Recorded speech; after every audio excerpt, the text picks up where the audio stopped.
ছাত্ৰী এই সভাত উপস্থিত আছে যেতিয়া আমাক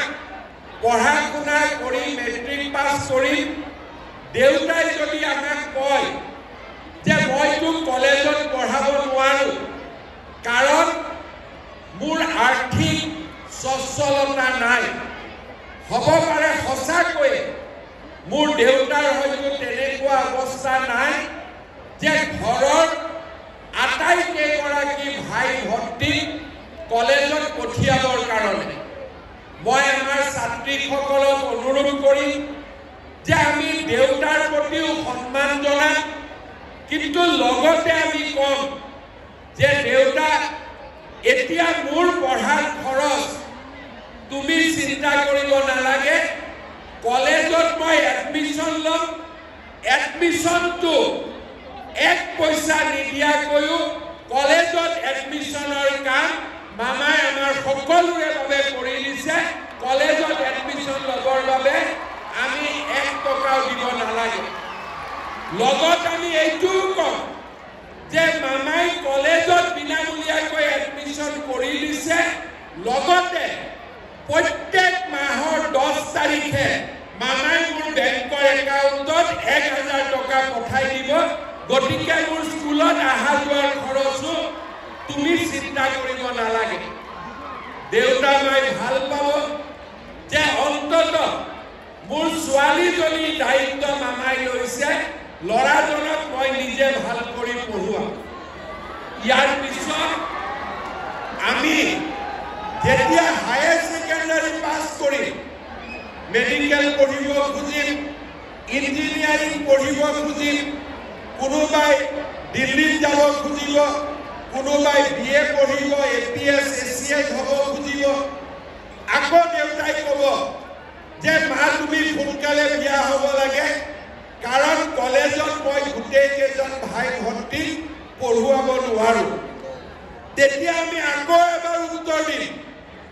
যে এইবাৰো মই মেডিকেল পঢ়ো ইঞ্জিনিয়াৰিং পঢ়ো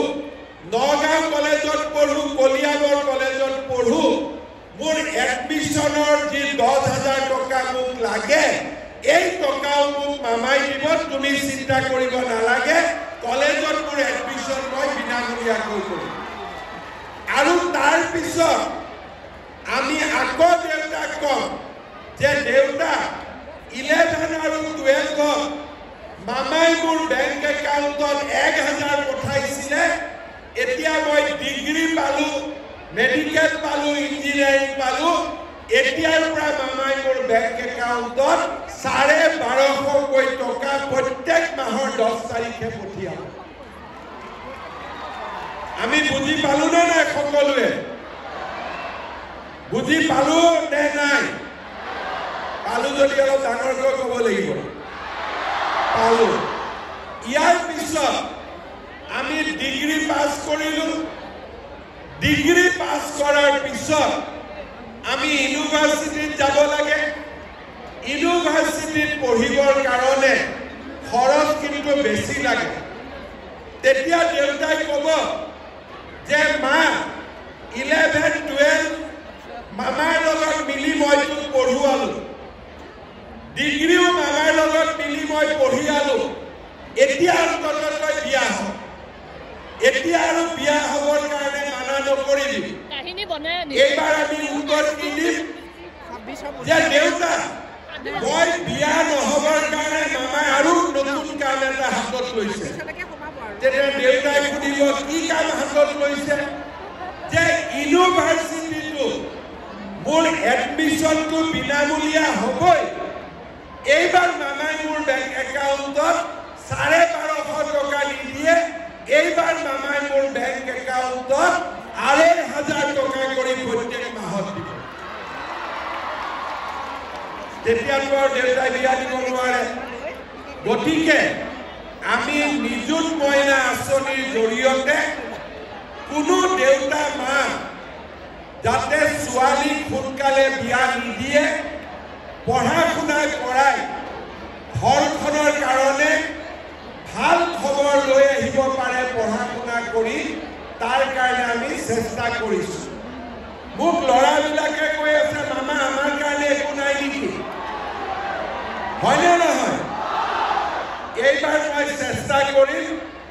ল'ৰাবিলাকৰ কাৰণেও ভাল আঁচনি এটা বনোৱা যাতে ল'ৰাবিলাকেও দেউতাক মাকৰ কষ্ট কমাব পাৰে হ'ব ইয়াৰ লগতে আৰু আমি কি কৰিছো অকল পঢ়ালেতো নহ'ব মই পঢ়িলো পঢ়ি পেলাই মোৰ সন্মুখত চাকৰিও নাই ব্যৱসায়ও নাই আৰু মই একোৱে কৰিব নোৱাৰো তেতিয়া দেউতা মাই কি ক'ব যে তোক মই হাক দিছিলোঁ পঢ়িবৰ কাৰণে তই মামাৰ কথা শুনি 6 বছৰ পঢ়িলি এতিয়া তোৰ ক'তো চাকৰি বাকৰিও নাই এতিয়া কি হ'ব তেতিয়া আমাৰ উত্তৰটো কি হ'ব যে মামাৰ চৰকাৰ অহাৰ পিছত আমাৰ অসমত চাকৰিৰ কাৰণে আমি কোনেও 1 টকাও দিব নালাগে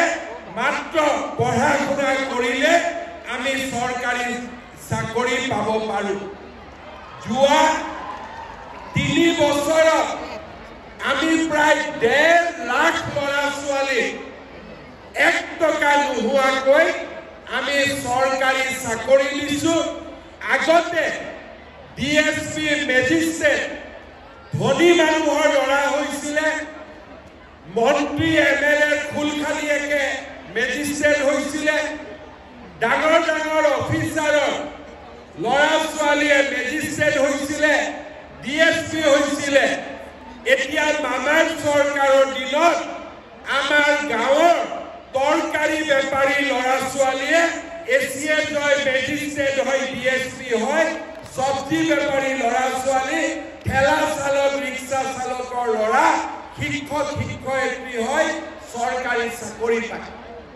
আজি আমাৰ সন্মুখত এটা উজ্জ্বল ভৱিষ্যতে আমাৰ বাবে অপেক্ষা কৰি আছে আমি যিখন অসমত জন্ম লৈছিলোঁ আমাৰ অসমখন বেলেগ আছিলে যোৱাকালি মই মোৰ এটা ভাষণত কৈছিলোঁ যে আমি যিখন অসমত জন্ম লৈছিলোঁ সেই অসমখন প্ৰতিদিনৰ অসম আছিলে য'ত প্ৰতিটো দিনাই প্ৰথম পৃষ্ঠাত আন্দোলনৰ খবৰ আহে গুলিকাণ্ডৰ খবৰ আহে আলফাৰ বাতৰি আহে আৰু পেপাৰৰ প্ৰতি পৃষ্ঠাত এপিএছচিৰ চাকৰি দিয়াৰ বাবে কিমান কোটি টকা ঘোষ দিব লাগিছিলে তাৰ বাতৰি আহিছিলে আজি আমি নতুন অসমৰ নিৰ্মাণ কৰিছো।